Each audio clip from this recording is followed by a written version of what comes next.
శ్రీ గణేశాయ నమః. శ్రీ గురుభ్యో నమః. ఈ యొక్క చంద్రగ్రహణము అనేది సెప్టెంబర్ నెల 7వ తేదీ ఆదివారం రోజున రాత్రి 9:50 ప్రారంభమై అర్ధరాత్రి 1:30 వరకు ఉంటుంది. సుమారుగా 3:40 పాటు ఉంటుంది. ఈ యొక్క గ్రహణ సమయంలో పాటించవలసిన నియమాలు ఏమిటి అంటే, గ్రహణానికి ముందు 12 గంటల ముందుగానే గ్రహణ వేధ అనేది ఉంటుంది. కాబట్టి అంతకు ముందుగా అంటే మధ్యాహ్నం 12 గంటల లోపుగా భోజనం చేసేవాళ్ళు చేసేయడం మంచిది. అంటే చాతనైన వాళ్ళు, శక్తి ఉన్నవాళ్ళు వీళ్ళందరూ కూడా ఆ తర్వాత మళ్ళీ భోజనం చేయకూడదనేది శాస్త్రం. ఒకవేళ వృద్ధులు, ఆరోగ్యరీత్యా ఇబ్బందులు ఉన్న వాళ్ళు, ఇలాంటి వాళ్ళు, గర్భిణీ స్త్రీలు, ఇలా తప్పని పరిస్థితి, అత్యవసరం ఇబ్బంది ఎవరికైతే ఉంటుందో వారు కనీసం సాయంత్రం 4 గంటల వరకు ఆహారం తీసుకోవడం మంచిది. 5 లోపుగా చంద్రగ్రహణం కాబట్టి వెలుతురున్నంతసేపట్లో తీసుకోవడం ఉత్తమమైనటువంటిది. ఆ తర్వాత మళ్ళీ ఏ ఆహారం తీసుకోకూడదు.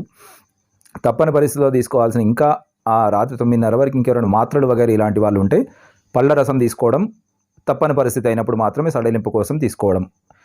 వీలైనంత మట్టుకు సూర్యాస్తమయం లోపుగానే ఆహారాలు తీసుకోవడం ఉత్తమం. అది పాటించాలి. ఇక గర్భిణీ స్త్రీలు రాత్రి గ్రహణం పట్టడానికి ఒక 10 నిమిషాల ముందుగానే, అంటే 9:30 నుండి రాత్రి 1:30 వరకు పడుకొని తగిన జాగ్రత్తలు తీసుకుని, ఇంట్లో పెద్దవాళ్ళు చెప్తూ ఉంటారు, వెళ్ళకిలా పడుకోవడం, ఒక పక్కన తిరిగి పడుకోకుండా ఉండడం, మెలకువతో ఉండడం, ఇలా కొన్ని నియమాలు పాటిస్తూ ఉండాలి.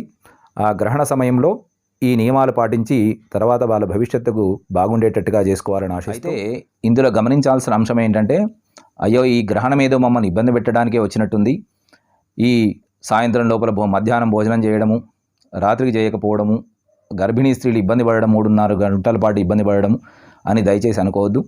ఎందుకు అనంటే ఇవన్నీ పుక్కిట పురాణాలు కాదు. మన యొక్క మహర్షులు వారి దివ్య దృష్టితో దర్శించి ఆ తర్వాత వాళ్ళు ఇబ్బంది పడకూడదు అనే భావన చేత మనకి ఇవి అందించినటువంటి అంశాలు. ఎందుకంటే ఇప్పుడు పాటించకపోవడం వల్ల ఏం జరుగుతుంది, ఇప్పుడు తింటే ఏం జరుగుతుంది అనుకునే వాళ్ళకి మనం తీసుకునేటువంటి స్లో పాయిజన్ లాంటిది అప్పుడప్పుడు తీసుకుంటే చివరికి ఏం జరుగుతుందో మనకు అర్థమవుతుంది.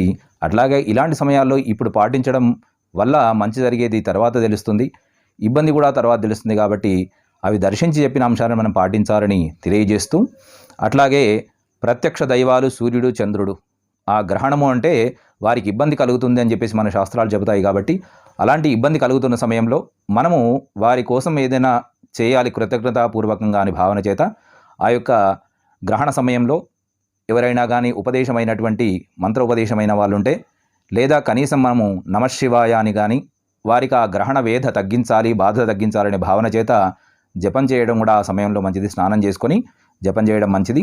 అట్లాగే కొంత చేసిన వారి కోసం చేసిన తర్వాత మీకోసం కూడా ఈ జపసిద్ధి కావాలని జపం చేసుకునే వాళ్ళు కూడా చేయవచ్చు. ఇలాంటి మంచి విషయాల్ని ఆచరిస్తూ మీరందరూ కూడా మంచి ఉన్నతి చెందాలని ఆశిస్తూ శ్రీమాత్రే నమః.